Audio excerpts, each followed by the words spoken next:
हमसे मीडिया वाले पूछते हैं, आप ये स्थान क्यों चुना? भागलपुर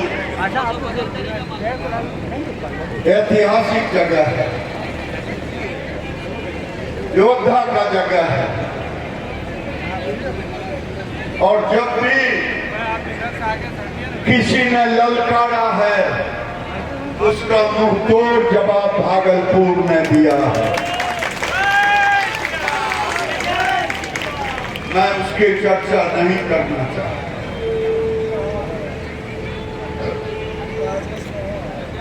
कह रहे हैं कि आपने सीमांचल क्यों चुना?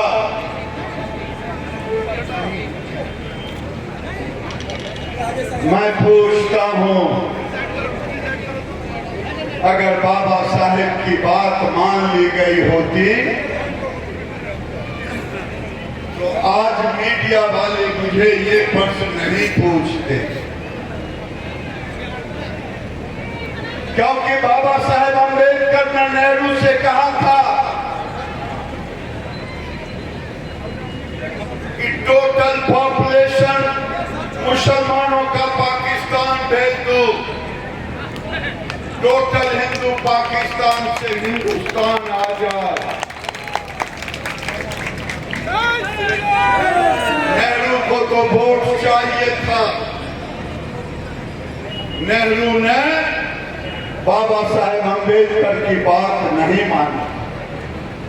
बाबा साहब ने कहा था, अगर मेरी बात नहीं मानोगे तो याद रखना भारत में कभी भी सामाजिक समरसता नहीं बना रहेगा। से जुदा कर दिया है।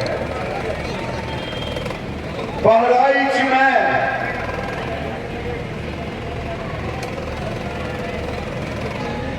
गोलियों से ढूंढ लिया गया राम गोपाल जी को।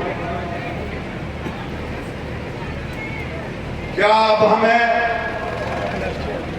दुर्गा मूर्ति के विसर्जन के लिए हमें लोगों से समय मांगना पड़ेगा, रूप मांगना पड़ेगा? क्या इसी दिन के लिए देश का बंटवारा हुआ था, या एक सोची समझी रणनीति थी? इसीलिए कि हंस के लिए लड़के लिया पाकिस्तान, हंस के लेंगे हिंदुस्तान। ओवैसी जैसे लोग जब बोलते हैं तो सचमुच में पीड़ा होती है। मैं पूछता हूं, म्यांमार में रोहिंग्या के मुसलमानों के साथ कुछ होता है, मुंबई में पेट में दर्द करता है, जुलूस। उस समय किसी ने नहीं पूछा ये पेट में दर्द क्यों हो रहा है। लेबनान में नसरुल्लाह को इजराइल मारता है,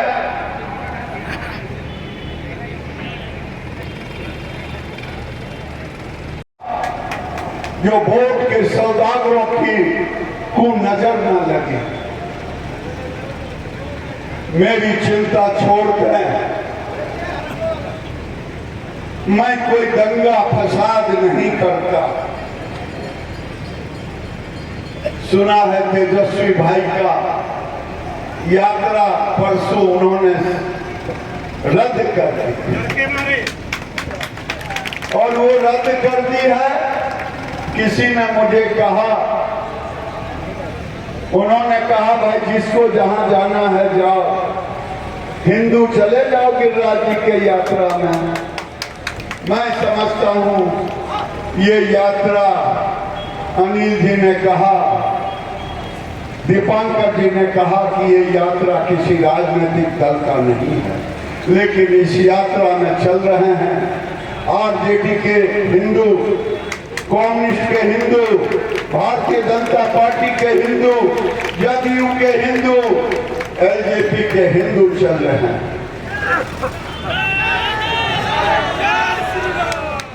ये हिंदुओं की यात्रा है, अपने अस्तित्व को बचाने की यात्रा है।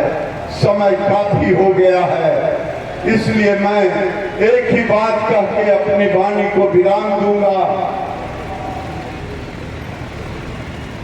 ये यात्रा केवल यही नहीं समाप्त करना है, अगले चरण में गांव-गांव जाकर के आपको इस यात्रा, जो यात्रा आपको जोड़ने के लिए निकली हो, आपको सब यात्रा निकलती है अपने अपने वोट के लिए। एक ये अकेली यात्रा निकली है जो निकली है हिंदुओं को जोड़ने के लिए। अब ऐसी यात्रा में भी हिंदू साथ नहीं देगा तो चलेगा कैसे। पहले कहते थे कि कुंभकर्ण के बाद सबसे ज्यादा सोया है कौन, वो कहते थे हिंदू। अब मैं कहूंगा कि अब अपने लिए जाग चुका है कौन, तो आप कहेंगे हिंदू। अब जागना होगा। कोई भूख मिलाकर रोटी देता है क्या। यहां से सबसे बड़ा बाबा का धाम है, जहां से बैजनाथ तक की यात्रा तय होती है या नहीं शिव भक्तों। यहां से सबसे लंबी यात्रा तय होती है, और उसी जगह शिव भक्तों को एक महिला जाती है और कहती है, मैं यही का किस्सा बता रहा हूं, भाई भी यही खड़ा होगा, मेला लगा है, मेला देखना है तो पैसा दीजिए। उसने कहा पैसा क्यों दूं भाई, कि आज नहीं दे रहे हैं तो कल देना पड़ेगा।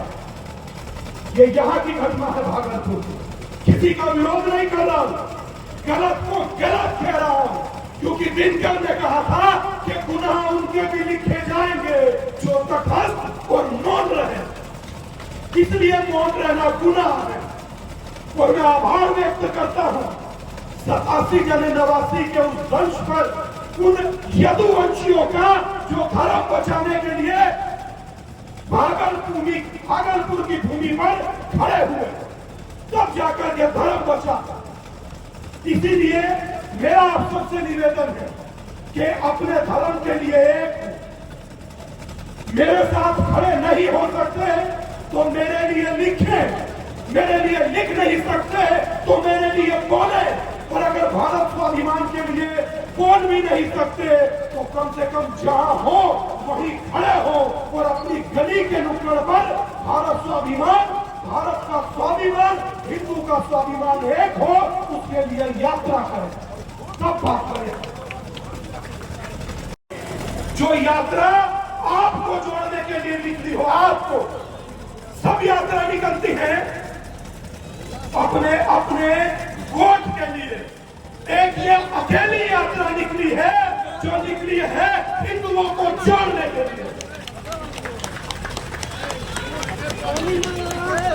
अब ऐसी यात्रा में भी हिंदू साथ नहीं देगा तो चलेगा कैसे?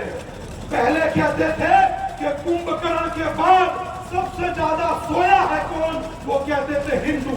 अब मैं कहूंगा कि अब अपने लिए जाग चुका है कौन, तो आप कहेंगे हिंदू। अब जागना होगा। कोई भूख मिलाकर रोटी देता है क्या? यहां से सबसे बड़ा बाबा का धाम है जहां से बैजनाथ तक की यात्रा तय होती है या नहीं शिव भक्तों? यहां से सबसे लंबी यात्रा तय होती है और उसी जगह शिव भक्तों को एक महिला जाती है और कहती है, मैं यही का किस्सा बता रहा हूं, भाई भी यही खड़ा होगा, मेला लगा है, मेला देखना है तो पैसा दीजिए। उसने कहा पैसा क्यों दूं भाई? कि आज नहीं दे रहे हैं तो कल देना पड़ेगा। ये यहां की घटना है भागलपुर की। किसी का विरोध नहीं कर रहा हूं, गलत को गलत कह रहा हूं, क्योंकि दिनकर ने कहा था कि गुनाह उनके भी लिखे जाएंगे जो तटस्थ और मौन रहे, इसलिए मौन रहना गुनाह है। और मैं आभार व्यक्त करता हूं 87 जनवरी के उस वंश पर, उन यदुवंशियों का जो धर्म बचाने के लिए भागलपुर की भूमि पर खड़े हुए, तब जाकर यह धर्म बचा। इसीलिए मेरा आप सबसे निवेदन है कि अपने धर्म के लिए मेरे साथ खड़े नहीं हो सकते तो मेरे लिए लिखें, मेरे लिए लिख नहीं सकते तो मेरे लिए बोले, और अगर भारत स्वाभिमान के लिए बोल भी नहीं सकते तो कम से कम जहां हो वहीं खड़े हो और अपनी गली के नुक्कड़ पर भारत स्वाभिमान, भारत का स्वाभिमान, हिंदू का स्वाभिमान एक हो, उसके लिए यात्रा करें, तब बात करें।